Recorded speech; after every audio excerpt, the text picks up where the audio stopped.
Ini untuk si Bahar itu ya. Ya kamu minggat aja dari Indonesia kalau bosan di Indonesia. Bukan Hmm. hanya kamu yang bosan di Indonesia. Orang Indonesia itu semua bosan sama lihat wajah kamu itu masalahnya. Tidak hanya wajah Bahar, wajah yang lain juga, Gus.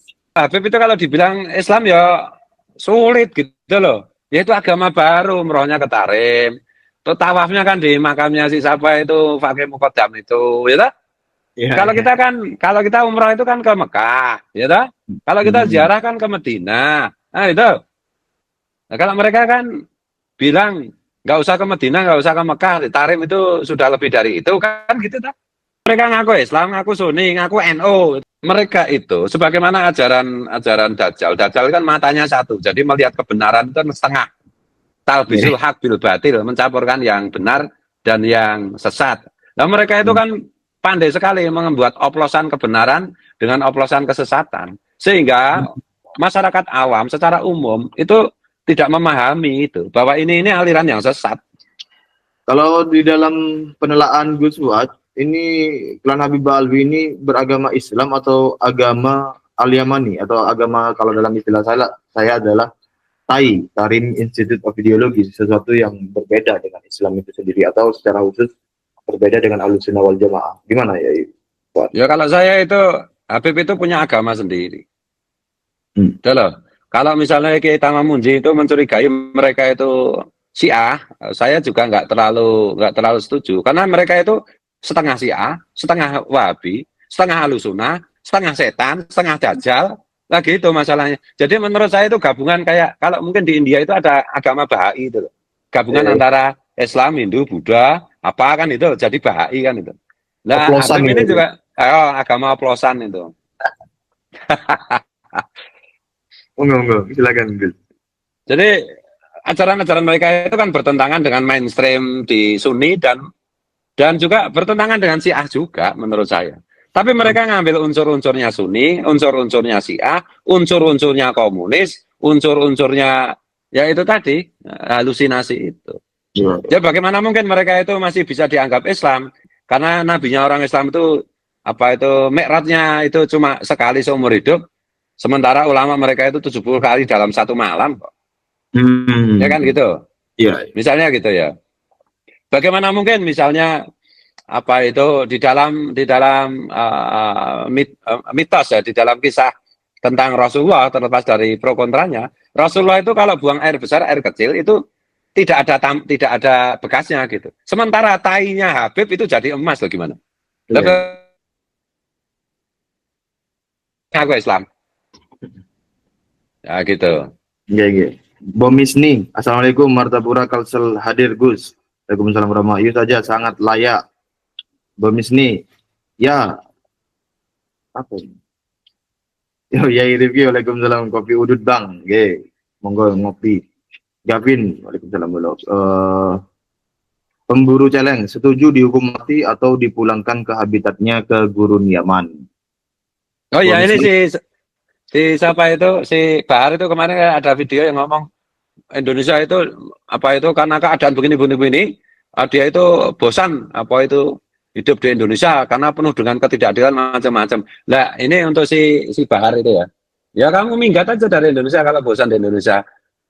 Bukan hanya hmm, kamu yang bosan di Indonesia. Orang Indonesia itu semua bosan sama lihat wajah kamu itu masalahnya. tidak hanya wajah Bahar, wajah yang lain juga, Gus.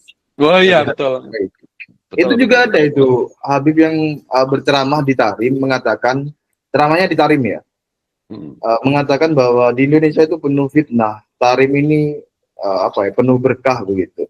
Ya kalau seperti itu ya pindah saja dari Indonesia ke Tarim gitu. Jangan ragu-ragu.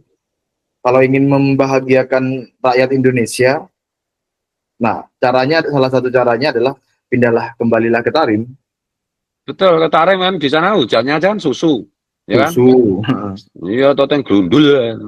Terus kalau kalau ke Tarim itu kan otomatis jadi wali, Gus. Betul. Karena Kalau nanti kalau meninggikan kalau berak itu emas, ya toh? Mas. Ya. Itu juga ada itu umroh Tarim Hadramaut itu.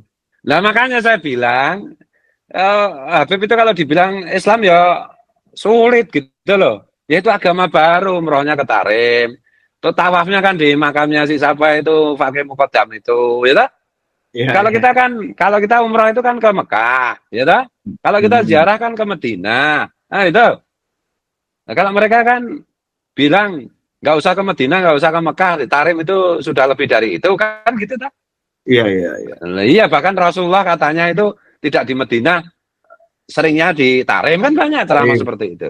Hmm. Ya toh? Oh, ada Medina aja juga. nggak, ya. Saya izin masuk. Itu ada juga yang Habib yang mengatakan itu seandainya tidak ada Mekah dan Madinah, maka Tarim adalah kota yang paling mulia di dunia. Lah ya itu, makanya itu ya sudah bikin agama sendiri aja, gitu loh. Hmm. Kalau bikin agama sendiri ya kita nggak usah ngoreksi nasabnya gimana, oh namanya juga agama, itu toh. Kita nggak ngurusin kan gitu. Iya, Tapi betul. mereka ngaku Islam, ngaku Sunni, ngaku NU gitu loh. Iya. Nah masalahnya gini loh Mas Rifki, eh mereka itu sebagaimana ajaran Dajjal, Dajjal kan matanya satu, jadi melihat kebenaran itu kan setengah. Talbisul Iya. haq bil batil, mencampurkan yang benar dan yang sesat.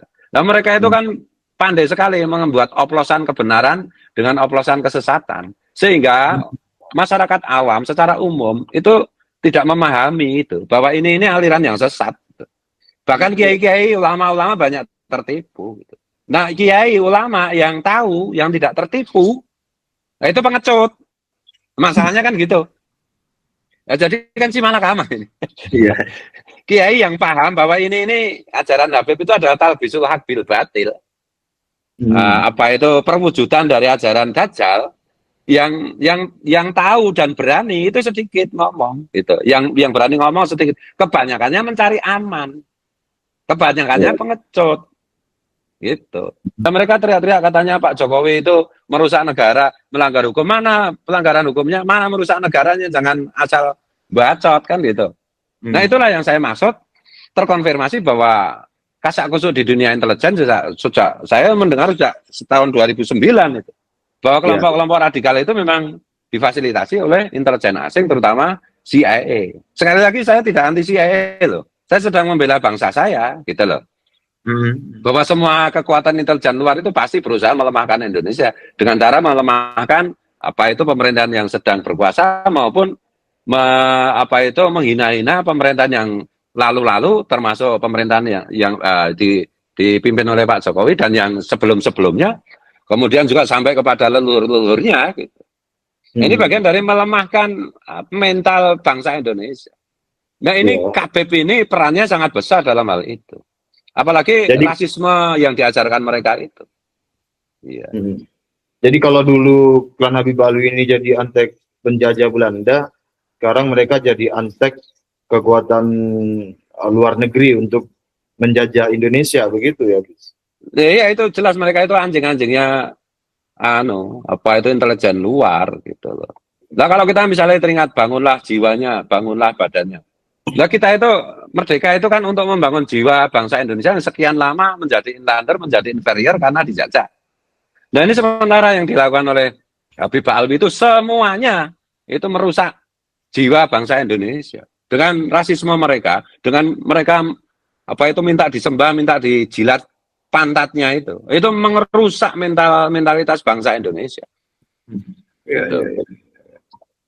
Jadi jangan salah ya, kita itu kadang-kadang kan mereka memframing kita itu katanya kelompok kita itu apa itu memecah belah bangsa. Enggak, kita sedang mempersatukan bangsa. Gitu Hmm. loh. Kita itu katanya rasis, enggak, mereka yang rasis. Kita melawan rasisme. Iya, iya. Gitu. Oke, oke.